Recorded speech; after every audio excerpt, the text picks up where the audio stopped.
Okay, they are here. Sorry. Now, where is...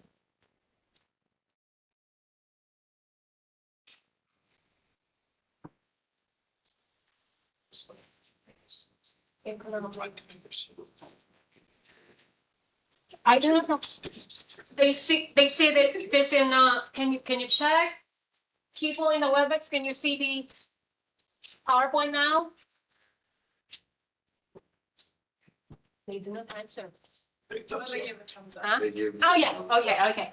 So again, just like what we had yesterday when we have dependent variable, that means this variables affects the supply and the price. Very important thing in the economy, the supply and the price. The independent variables, they do not affect at all. Okay, next thing we have ceteris paribus. This means all things equal. That means the dependent variables are not changing at all. Do you think that happens in real world? That variables are not changing? Do you think that happens? Yes or no? Yes.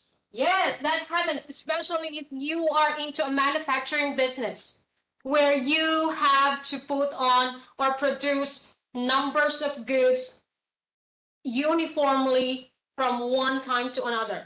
Like, for example, this week you have to produce 1 million soap, something like that. You are into manufacturing firm. So that means everything should be held constant. Like, for example, some of you might be working here, right? And when you are absent at your work, you have to ask your friend to do your work. Have you experienced that? So that is making the situation ceteris paribus, to make it constant. You could just imagine if I am absent, somebody will teach here for you. And that is the management doing the ceteris paribus things, to make things equal, to make things same. Okay, next thing would be normative economics and positive economics. What do we mean by that? If there is an economic problem in Steinbach or in Canada, what or how do the economic agents do things? The first thing that they normally to make things more viable, we used to have positive economics to make decisions. What do we mean by that? That means we are doing and basing our decisions on facts. Okay, so that is positive economics. For example, there are 20,000 people who were infected by COVID in Manitoba. So that is a fact. What would be my decision if I am the leader of Manitoban government? I will base it on that facts of having the 20,000 people infected. Now, if I say, okay, let's have the mask on and let's wash our hands because I believe that washing our hands will stop COVID from infecting yourself, then that would be an opinion-based, right? Is it an opinion-based? Washing your hands?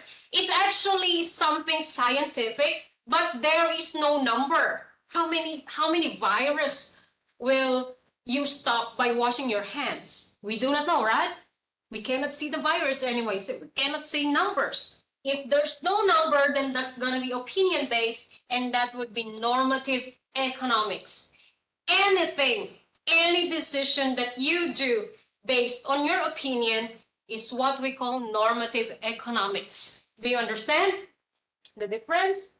Okay, like for example, you will say, my girlfriend is so beautiful. Then you will say that's normative. That means that is your opinion. Okay, you understand?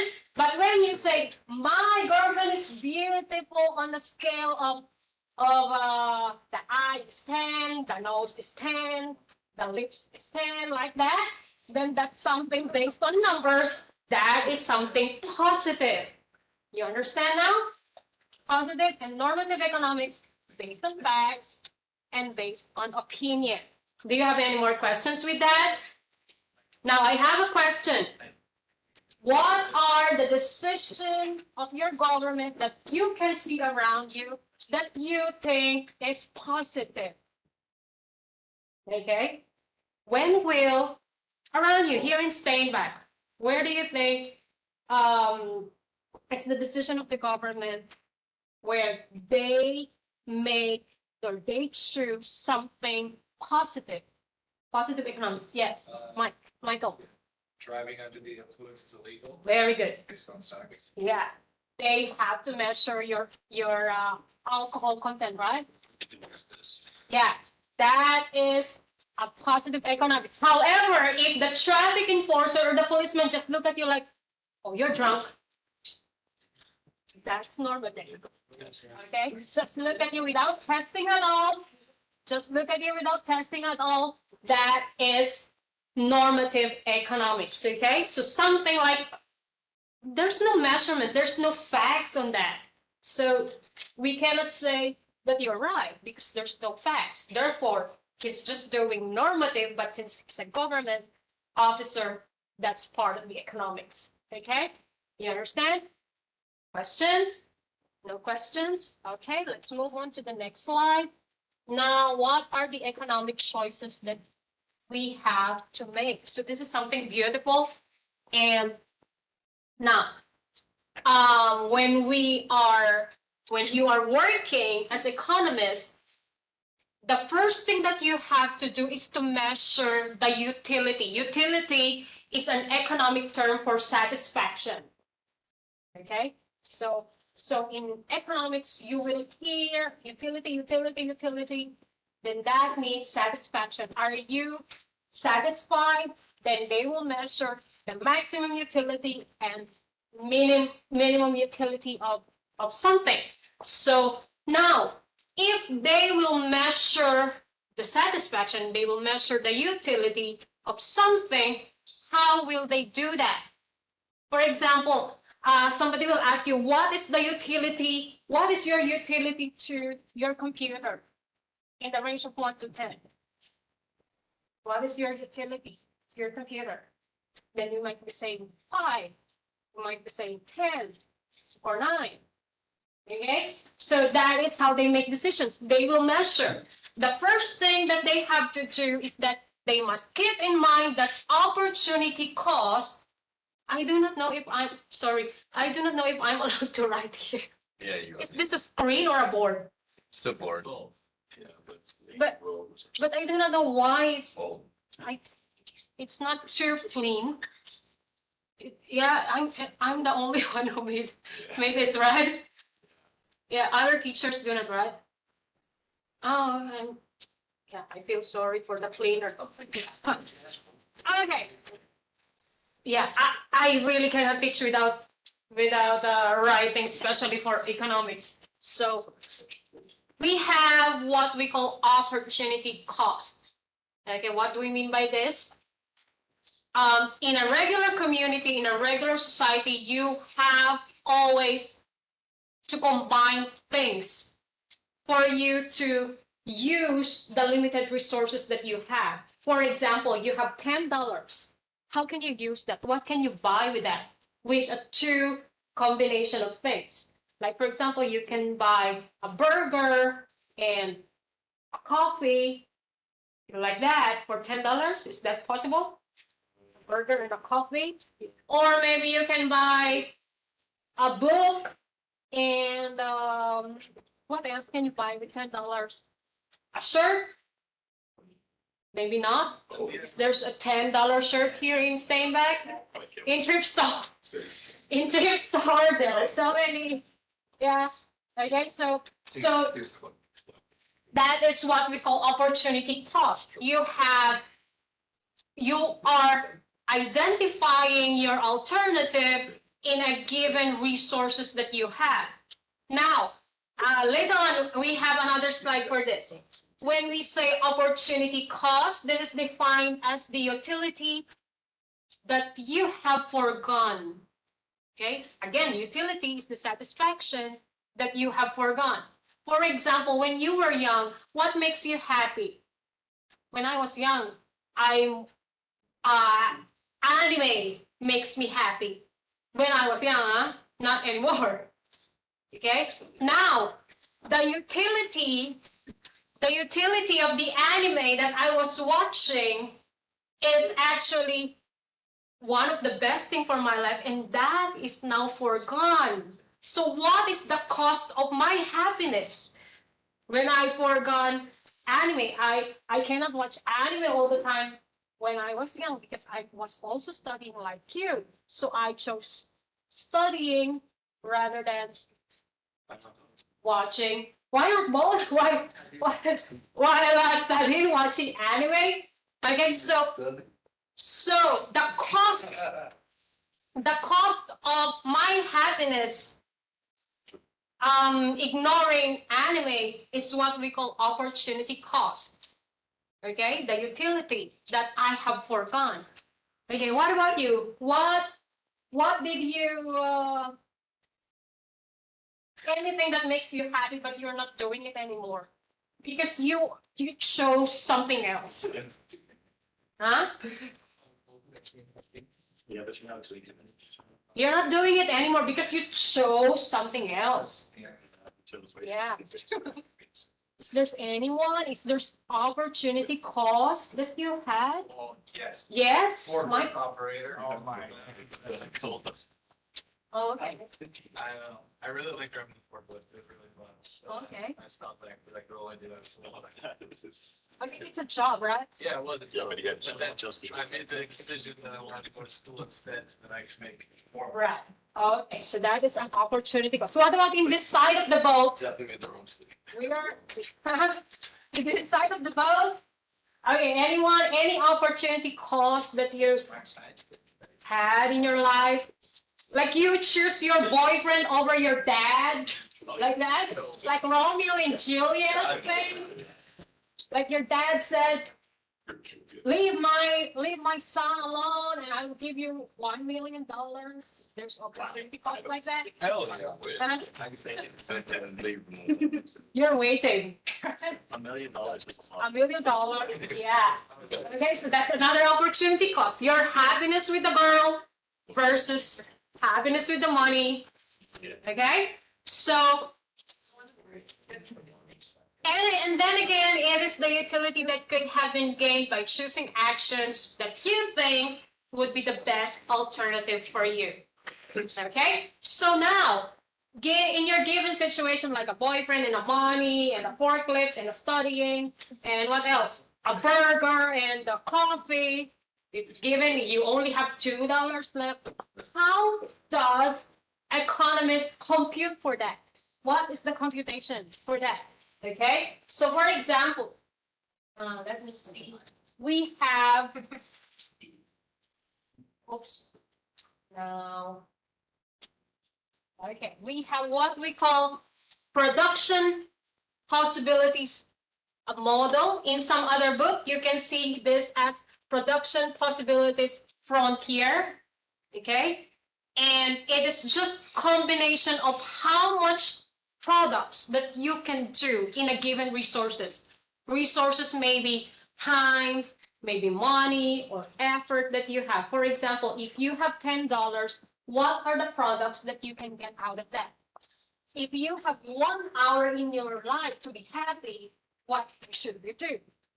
Okay, so that is PPM or production possibility model. Usually for young adults like you, if you have 1 hour to be happy, what do you normally do? Without cost at all. Without play games, sleep, right? Or eat something, eat a good food, something like that. Okay.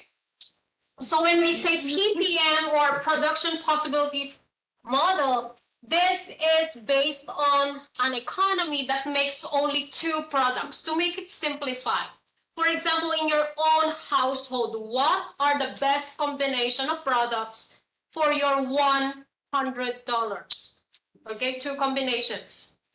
The basic thing that you buy for $100 in your own family. Okay? Resources and technology are fixed. Again, This is all about ceteris paribus things. Other things are normal. Other things are constant. And the last time, all resources are employed to their fullest capacity. Just think of the resources 100 and what would be the two products that you can have with that. So I have a graph here. Okay, we have a two curve, for example. It highlights the scarcity of your resources, like 100 only. You cannot go beyond that. And it has a concave shape which reflects the opportunity of your production. So for example, I have here hamburgers and computers in a given this side would be for hamburgers and the other one for the computers. So in a given resources without any money at all, if I choose, what's that? That was an email. Okay, it's an email. Okay, if I choose to produce 1,000 hamburgers, then that would be a combination of zero computer for my household, for my economy. Okay? Now, if I choose to have only 900 burgers, then I can only have one computer for my family. Given in a given scenario where people can eat 1,000 burger, okay? So this is example staying back. Okay, so this is the combination that I have for a given resources. Now, if I choose to have 3 computers, then I have to forego the burger, 0 burger at all. So now, in a given resources, all things inside here would be possible, and outside the curve would be impossible. So for example, Steinbach will say, I want to have additional computer for my students here in Steinbach, and that's gonna be 4. However, this is outside the curve, so that is not possible on that given resources. So I want to have an economic growth inside the classroom. I have to add additional resources for that. Do you understand? Okay, so that is what we call production possibilities frontier. Okay, in a given resources, what would be the combination of the products that you can get? Okay, so now where does the opportunity cost comes in? Okay, now sorry. Now the concept of opportunity cost comes in if there is more of one item that is produced by the economy and the opportunity cost of additional units of that product rises. What is that? How can we see that on a graph? Now, this is the opportunity cost. If I produce 1,000 hamburgers, and 0 computer, then there is no opportunity cost that I will incur. However, if I choose to produce burger, 1,000 minus 900, this 100 is my opportunity cost, letting go of my happiness of eating 1,000 burgers because I chose to produce one computer. You understand me?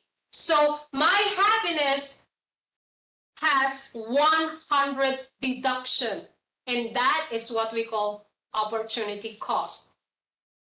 Understand?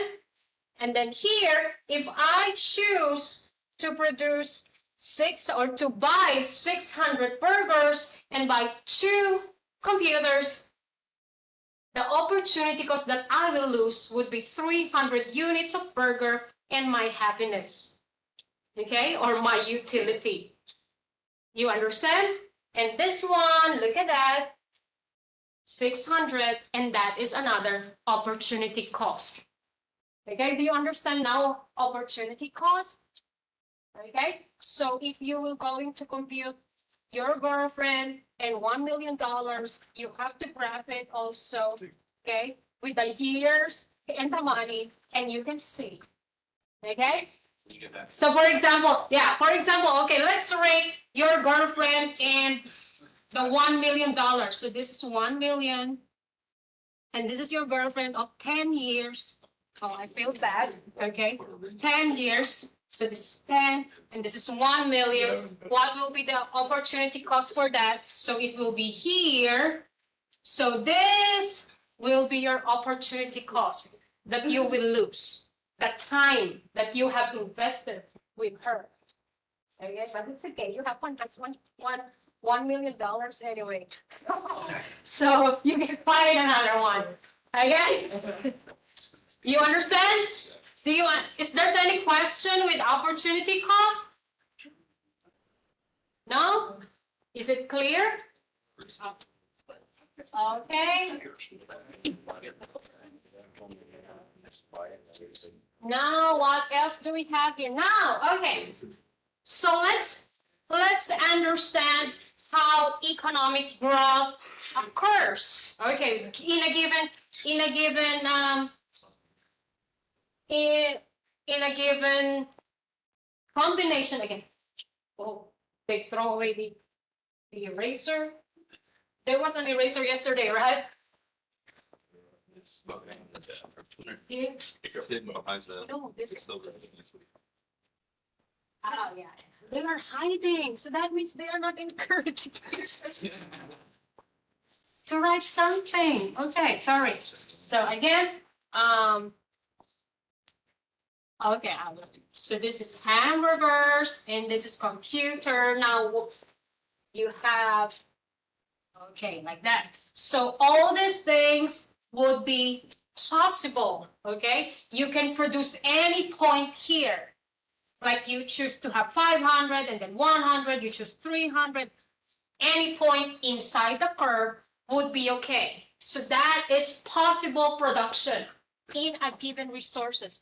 Now, when will economic growth occurs? The first thing is when the production possibility curve shifts outwards over here due to more resources. Again, this is our magic word. Due to more resources or an improvement of technology, then that is when the economic occurs. So how is that? For example, the government in RRC said, okay, I will give more money to staying back so you can buy more hamburgers and more computers. So additional money will increase your graph point, right?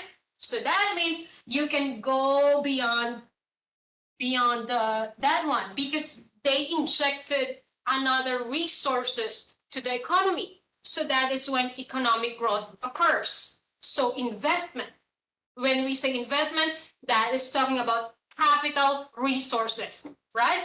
You remember it yesterday? Capital resource? Yes? Capital resources, investments, buildings. You do remember? No. Yeah. Okay.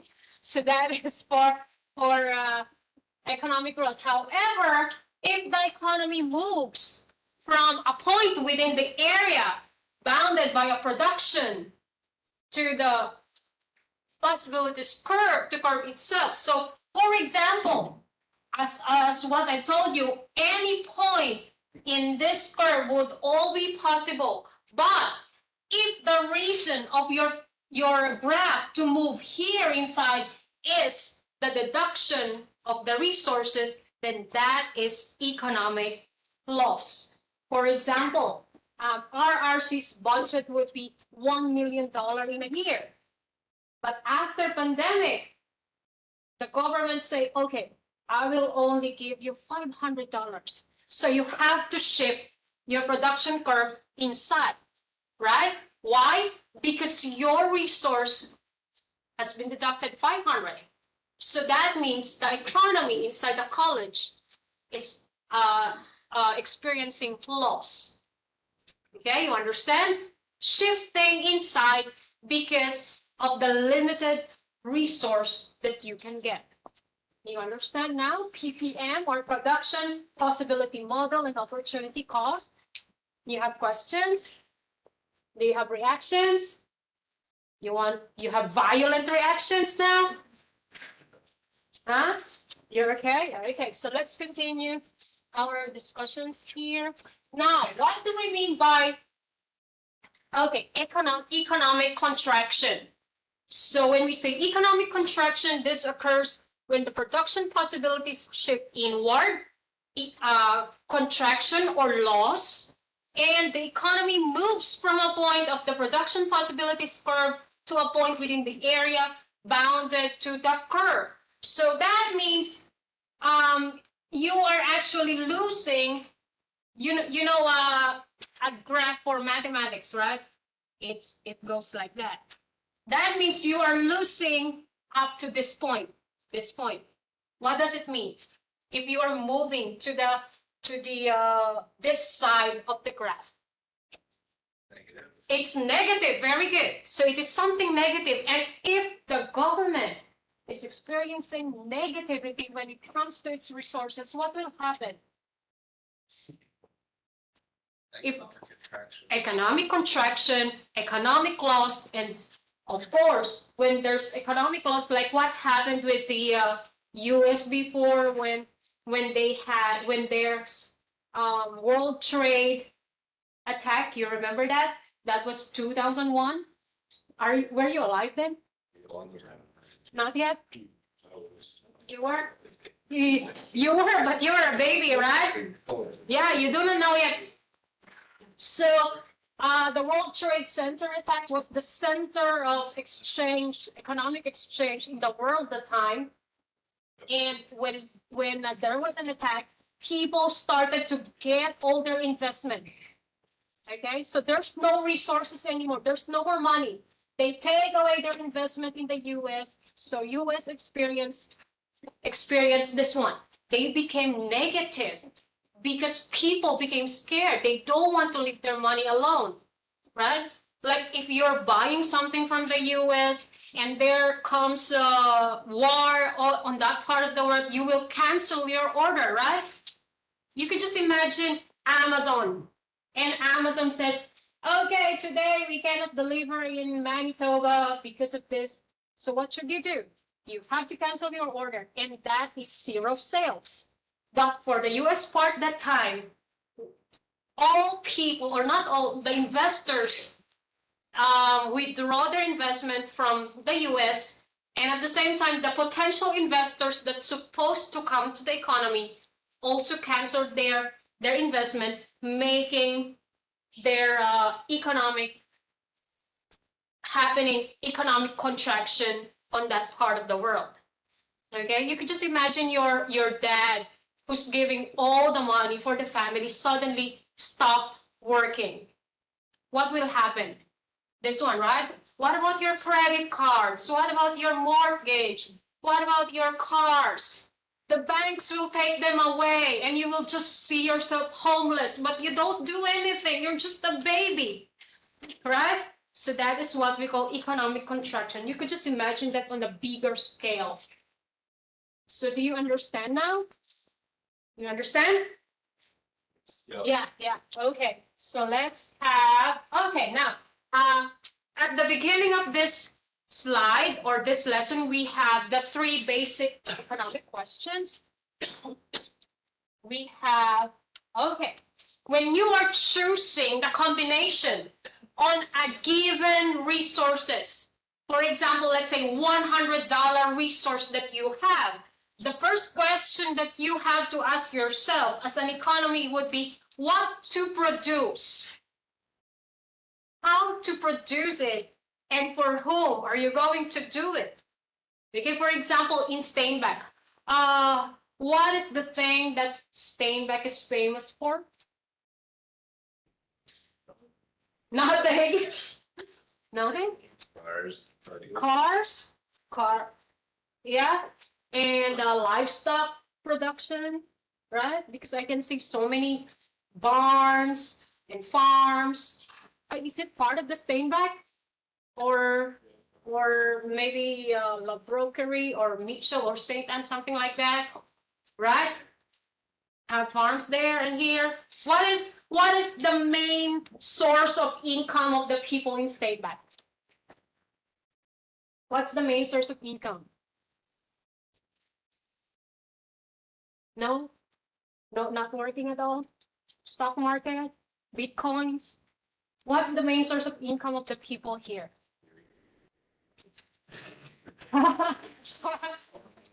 McDonald's?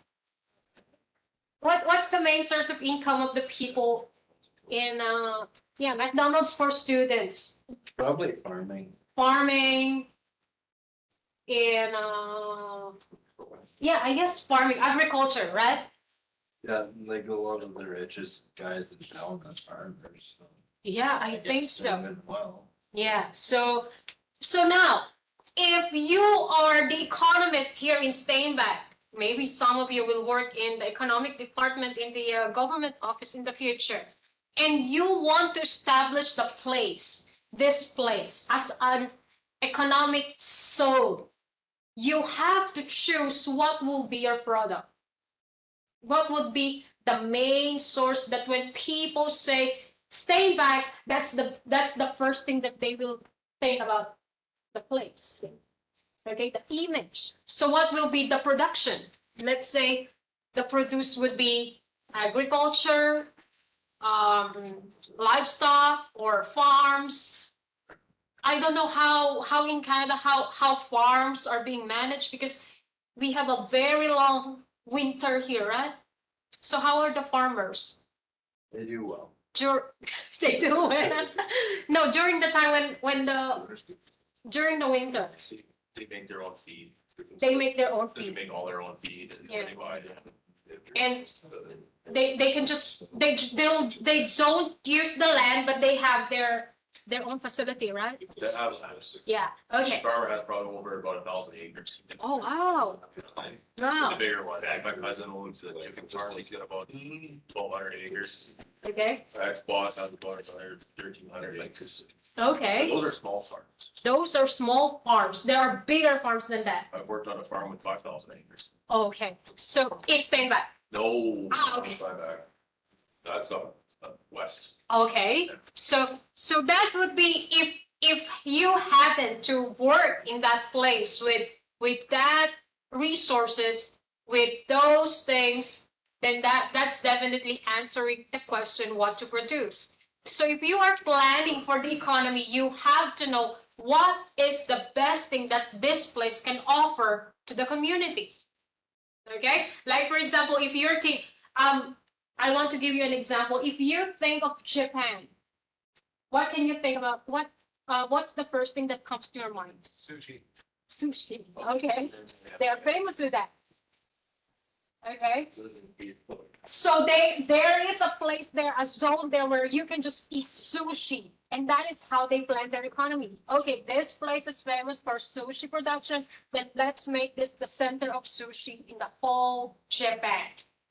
This is known for another place is known for production of cars, where Nissan, Toyota, they are just in the same place. Let's make that a science city, because they are known into technology, and that is how they make economy works there.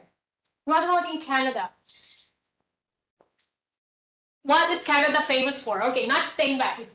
Farm.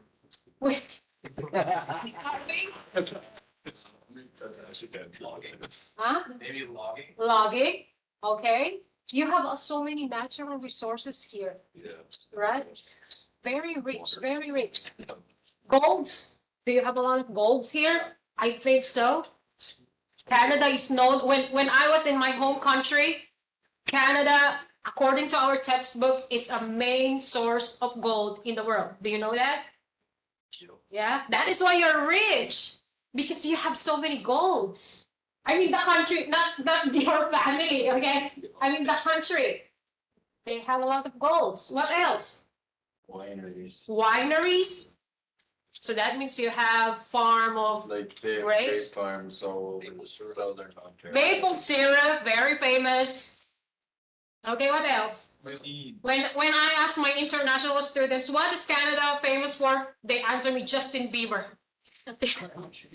Justin Bieber. Okay, so again, if you are into an economic zone, how are you going to make your place famous? So the first thing that you have to answer is, what should you produce? In RRC, for example, what is RRC famous for? Huh? School. School. Yeah. I mean, for example, for University of Manitoba, they are famous for producing IT, like that, IT professionals. What about RRC? Business. What is the biggest number of population of business here as compared with education? I guess this is the biggest. Hmm? And vocation. And vocational, right? So that is how we promote RRC. Know what can we do best. Okay, the next thing is, how can we do that? Okay, you have thousands of acres here in Steinbach and you have potential agricultural business. How can you do that to make it more famous with agriculture or with the thing that you want to produce? How can you do that? Are you going to promote it? Or are you going to stabilize people that when somebody wants to have an agricultural business from different parts of Canada, you will say, okay, go to Steinbach, like that. Okay, in some other parts of the world, again, in Japan, again, if you are a car investor, you have to go to their city first. Okay, because is there anybody here who went to Japan before? When you go there, you can see how they design their country. Like that part of the world would be for entertainment, like that. Like Harry Potter, Disneyland is just in that part of Japan. In this part would be, that's how they separate their economy from one place to another, knowing how to produce it. And the next question would be, for whom to produce. Okay, for whom to produce. So for example, I want to go and work for a place for IT in Manitoba. I'm good at IT. So what should I do? Where will I apply? Which city? Is it in Winnipeg or in Steinbach? Probably Winnipeg. Or in Canada, if I am so good in IT that I can be at par with Elon and Bill Gates, which part of Canada should I go for IT professionals? Vancouver, Toronto, so something like that. So that is how economic planning works. Okay, you made that place famous for that, you promote it, and you attract people with talents on that skill. Okay, like for example, you're good in IT, then let's make Toronto an IT city. So all those people with good skills in IT will go there, and it will be a place. It will be an economic place for them, because when you are working with people who have skills just like you will be happy, right? Do you know a lot of people who loves a specific person or hobby, and they are talking about that for the rest of the day, and they were so happy? My husband loves NBA, and he's always watching basketball, especially on finals. And then after the live show, he will going to watch again the replay and still clap his hands when his team make a score. And I thought my husband is just crazy. Like, what's going on? You already know the result. Why are you still clapping your hands? And he has another friend watching the replay, watching the live show, and they are still happy whenever that is what skills for this comes in. People are happy when they are into a place that their skills can be used. Okay? So for example, you're a farmer and this place is for farmers, then you go with other farmers and you talk about farms all throughout the day, and you will be so happy doing that. Again, utility is what makes you happy in economics. People are happy, they are healthy, the economy will become rich. Okay? You understand that? Do you have any more questions? No questions? You're hungry? Because me too. I'm hungry too. Okay. So let's have another, okay, economic system here. The organization of an economy which represents countries' distinct set of social customs. Okay. Political institutions and economic practices. For example, I do not know here in Steinbach, but in Winnipeg, there is what we call Chinatown. Have you heard of that? Yeah, so that is part of economic system where people with the same set of social customs go together. So you walk there and you can see so many Chinese. Okay, so that's part of economic system. What about in Steinbach? Is there a place like that with so many Asians, so many Indians, so many Russians? Is there? Or maybe you don't care like that? There's a place in, oh yeah, here in Steinbach with so many Mennonites, right? Yeah, that's part of social custom. Yeah, they have their place to go.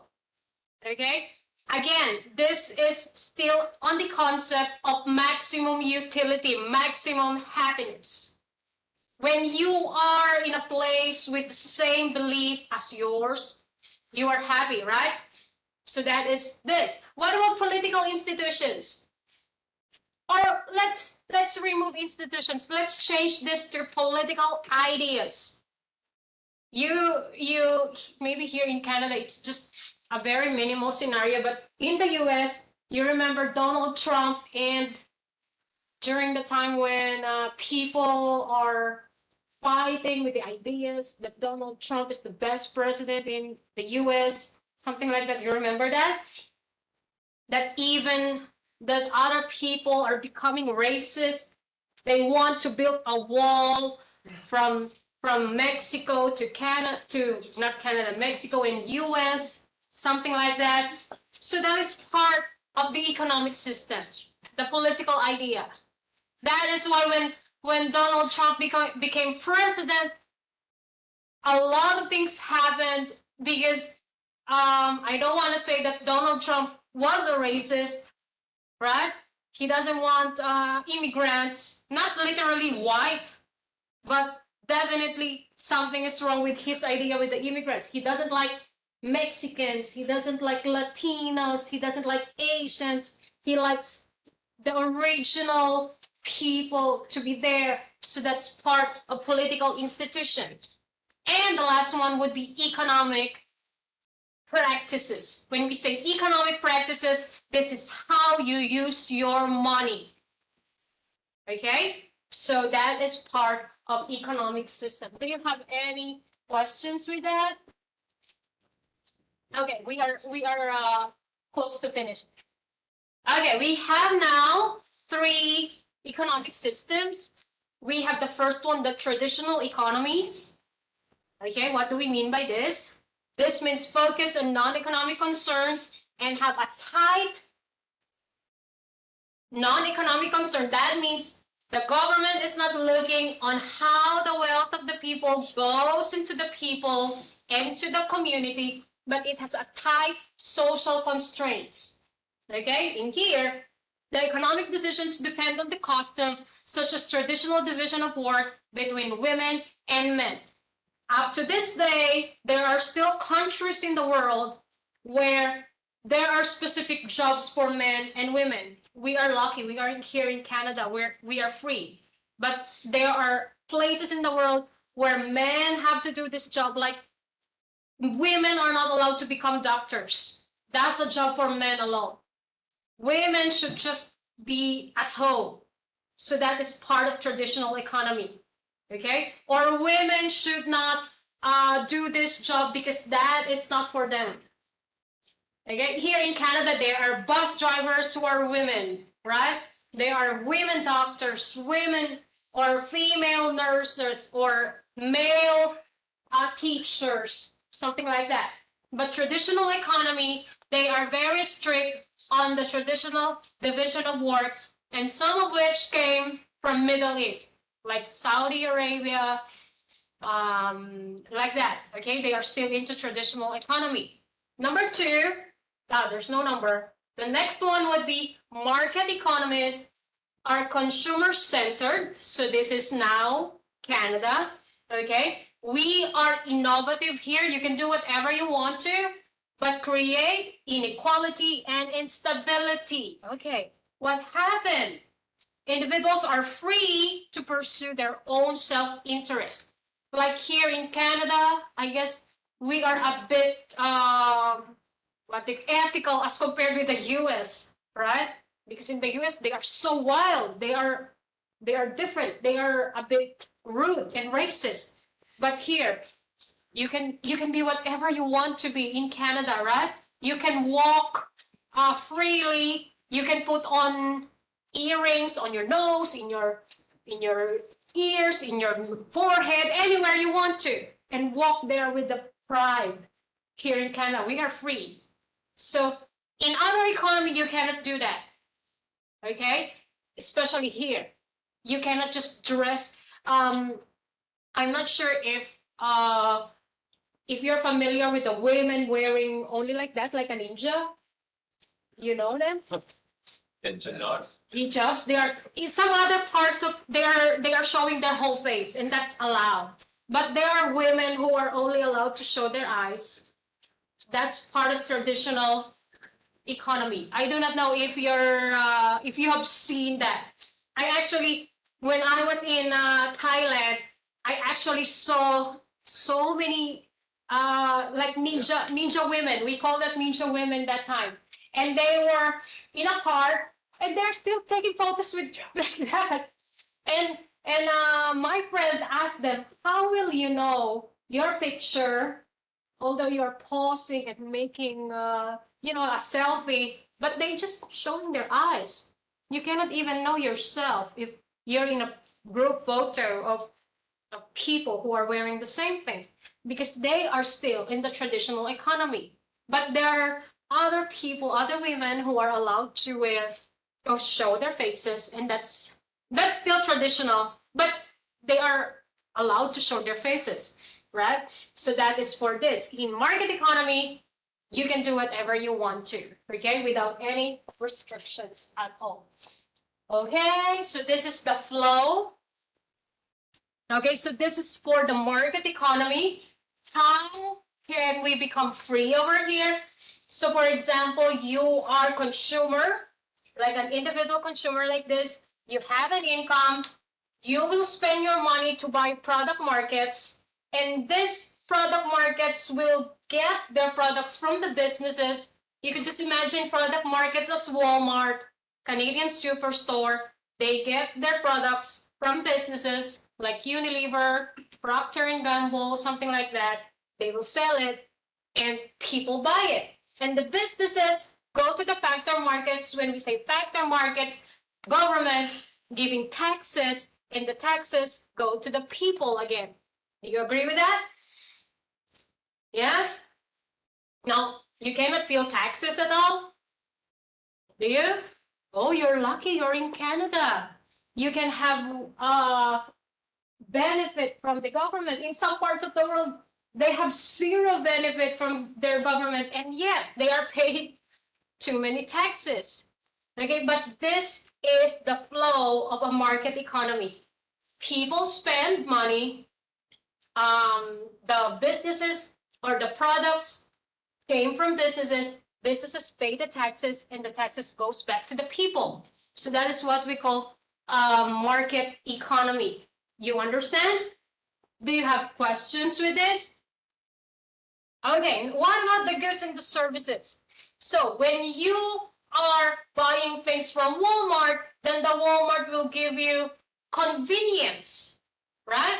You could just imagine you need rice, and then rice and bread and canned goods are selling from one different stores. Will you be convenient? Like your mom wants to cook spaghetti, and the pasta came from this store, the sauce came from this store, the beef came from that store. Will you be convenient with that? Have you experienced that? Maybe not. No, because we have Walmart and Superstore where we can take whatever we want to. So that is product market giving you goods and services in the form of convenience, right? We are lucky. We have Walmart, Canadian Superstore, what else? Sobeys, 7-Eleven, what else? And many more. So that is giving goods and services to people, giving convenience to us. Okay? And now, these individuals also, we are giving back to our government by working.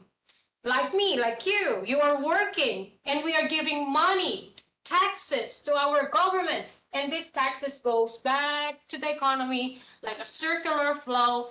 The more you spend, the more things you can get. I don't know if you can get anything, but that is the idea of a market economy. Okay, do you have questions? Yeah, your face is like, Angeline, let's go home. your, your face seems like so tired. Anyway, we are here from 9 a.m., right? And it's we're almost done. Okay, do you have any questions with this? I don't know with the people in WebEx, are they okay? Okay, this is something that you don't want to have here in Staying Back. This is what we call command economy. Okay, so this one equalizes income. What do we mean by that? When I earn money, I have to give it back to the government 100%. And the government will think, what should I serve? Am I deserved with that money or not? That is income equalizer. And this is happening in the countries like North Korea, East Timor, until now, They're still doing Russia. Russia, and what is the name of that country? Letter C in Latin America. Cuba, right? Cuba, thank you. So they have this command economy. You work, and then all your salary has to be given to them, and it's up to the government if they will give back something to you. North Korea is an example. If you're familiar, are you familiar with them? Like, it's so difficult to live because the first thing, they have the central planning, everything, where you live, where do you study, what should you wear, what should you eat, central planning for everything. That is why a lot of North Koreans wants to go out of their country. Yes? That's always a communist country? What? Is it always a communist country? Yes. Yes. Okay, so that's command economy. And the benefit, the idea was actually great. The benefit, the first one is income distribution, and the next one is the economic growth. If, only if, the central planners can focus on promoting the economic resources. However, like what happened in North Korea, the central planners are greedy. They don't want to share the wealth to the people. So that is why the people are just dying of starvation, something like that. And that is part of the command economy. Okay, let's continue. Now, what are the drawbacks of command economy? The first thing is planning difficulties. It's okay if the people or the population is just very few. But if it's big, like North Korea, they're starting to have a lot of population, then that would be difficult for the people. Inefficiencies and lack of freedom. Okay, do you have any more questions? No questions? So you're ready for a test tomorrow? Ah, you said no questions. No? No, ready? Okay, do you have any more to say? Which economy would you think is the best economy? We have traditional, the market, and the command economy. Again, traditional, they are not communist, but they are somehow stereotypical. The market economy, it's free, and the command economy, they are communist. That's actually a term for that. Okay? Okay, now the last one would be, how many times did I say last? The mixed economy. So we have here the modern mix. That means a combination of the two, either market and traditional or market and social economy, something like that. So this is part of the modern mixed economies, include both private and public sectors, and they combine, yeah, traditional economies mixed with the other kind of economy. Okay, so this is an economic system that combines aspects of market, like in the production decision. So you could just imagine you are the owner of the business and the government has to say on your own business. Like, for example, saying to McDonald's, oh, you can only sell 1,000 hamburgers in a day, like that. So that is part of mixed economy. And I guess Canada is not mixed economy, right? No. Whatever a business owner wants to do to his business, the government has nothing to do with that. Am I agree with that? Unless taxes. Taxes would be basic for everyone. Like the production, yeah? Maybe carbon emissions, Mm-hmm. like maybe the production lower. Lower Yeah. from the government, mandated by the government. So yeah. Okay, so that would be part of mixed economy. Like when the government has something to say about the business, about your family, but you're still free to do whatever you want, but they still have a say. Like yeah, what he said that they should lower or increase the production, something like that. Okay, do you have any questions about this? Oh yeah, your faces look, I don't know if you're tired, hungry, or sleepy, or yeah. The problem is, where do you usually eat? Where do you usually eat? At home. I live right there. Ah yeah, right there. But here inside the building, no one sells. Decision. Oh, okay. You have to bring your own food. You have to go home. Oh, okay. I will see you again tomorrow. If you don't have any questions, bye bye everyone. Have a nice day.